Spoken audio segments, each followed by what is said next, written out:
एक सशक्त लोकतंत्र में हर एक को बोलने का अधिकार है और जिस तरह से एनसीपी तोड़ी गई, पहले शिवसेना तोड़ी, उसके बाद एनसीपी तोड़ी गई, वही मॉडल आज तृणमूल कांग्रेस का हो रहा है। ये बहुत दुख की बात है। आप क्या बोलना चाहेंगे नाना पटेल को, जिस तरह से उन्होंने इस बयान को दिया है कि प्रस्ताव आया था? नहीं, मैंने नाना पटोले जी का स्टेटमेंट पढ़ा ना सुना, तो मैं कैसे बोल सकती हूँ उसके ऊपर? लक्ष्मण भाके यांनी आरोप केलेला आहे की पवार कुटुंबाने महाराष्ट्रातल्या शेतकऱ्यांना देशो धडीला लावलं.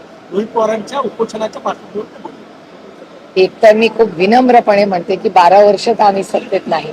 एक त्याच्यामुळे 70 वर्षात सगळं जे वाईट आमच्यावर आरोप प्रत्यारोप काँग्रेसवर आणि आमच्यावर होत असतात. आता कसं आहे, नवीन सून लग्न होऊन येते ना, तेव्हा सगळं सासूच्या चुका असू शकतात, पण लग्नाला 10-15 वर्ष झाली ना, मग सासूला किती वर्ष नावं ठेवणार? सुनेनी काहीतरी जबाबदारी घेतली पाहिजे ना. वय पण वाढतं, अनुभव पण वाढतो, जबाबदाऱ्या पण वाढतात, तरी हरकत नाही. पण शेवटी जे कोणी बोलतं पवार कुटुंबाच्या विरोधात, कसं आहे, पवारांच्यावर टीका केली की हेडलाईन होते. तू इतना तो हक बनताय ना त्यांना नावं ठेवायचं. हेडलाईनही होते, बातमीही होते. आणि एका सशक्त लोकशाहीमध्ये जसं मला बोलण्याची ताकद आहे, तशी मला ऐकण्याची ताकद आहे. तुम्ही अमरावती जिल्ह्यात जाताय, संत्रा उत्पादक शेतकरी अडचणीत आहे. आता इथं उन्हामुळे निर्यात बंद झालेली आहे. 90% संत्रा जात नाही. काय मागणी? मी खरं तर एक 15 दिवसापूर्वी देशाच्या कृषी मंत्र्यांची मी भेटी घेतली होती. आमचा कांद्याचा प्रश्न आपल्या संपूर्ण राज्यात आहे.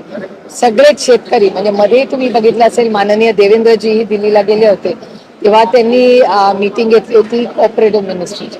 त्याच्यात साखर व्यवसाय असेल, शेतकऱ्यांचे प्रश्न असतील, त्यांची ती कर्जमाफी असेल, त्या सगळ्या बाबतीत सविस्तर चर्चा झाली असं त्यांच्याही प्रेस कॉन्फरन्समध्ये ऐकण्यात आणि वाचण्यात आलं.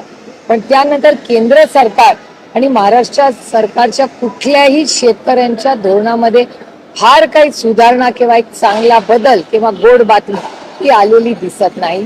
कर्जमाफी सरसकट व्हावी ही आमची मागणी आहे. कारण का खरंच प्रचंड अडचणीत आज हा बळीराजा आलेला आहे. आणि बळीराजा तर अडचणीत आहेत, पण जगातल्या आर्थिक संकटामुळे देशही संकटात आले. म्हणून मी पुन्हा तेच सांगते की गेले अनेक महिने आम्ही अतिशय प्रांजळपणे, अतिशय विनम्रपणे भारताच्या माननीय प्रधानमंत्र्यांना विनंती करतोय, आर्थिक परिस्थितीसाठी एक ऑल पार्टी मीटिंग बोलूया. देशात राजकारण होत राहील, पण आर्थिक कंबरड ज्या पद्धतीने मोडतंय आज, ह्याच्यातून आपल्याला परत उभं राहायला प्रचंड कष्ट आणि त्रास होऊ शकतात. देश प्रचंड अडचणीत आहे. हा विषय भारत सरकार आणि महाराष्ट्र सरकारने गांभीर्याने घ्यावा. सुप्रिया जी, ठाकरे गढ़ के फिर एक बार सांसद शिंदे गढ़ में जाने की चर्चाएं चल रही है, क्या लगता है, कैसे देखते हैं इसको? अरे 1.5-2 साल हो गए हम चुन के आए, तब से ये चलिए, मैं तो कान पक गई सुन के. कुछ नया पूछिए, कुछ नया बताइए. नागपूरमध्ये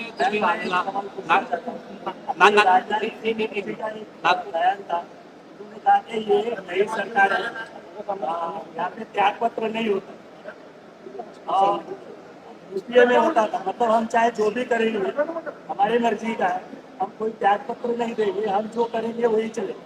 क्या ये सही है?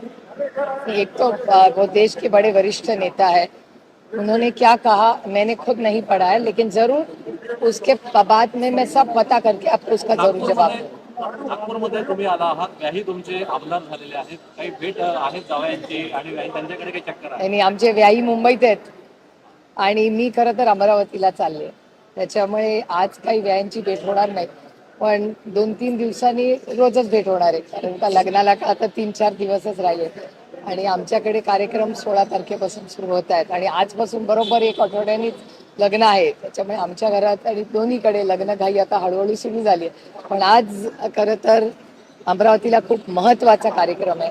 हर्षवर्धनजी हे आदरणीय पवार साहेबांचे फार निकटवर आणि त्यांच्या सुखदुःखात गेले 5 दशक एकत्र राहिलेले आमच्यासाठी पितृतुल्य असे आहेत. त्याच्यामुळे त्यांचा आशीर्वाद घेण्यासाठी आणि त्यांच्या 75ला मनापासून शुभेच्छा देण्यासाठी मी स्वतः आले.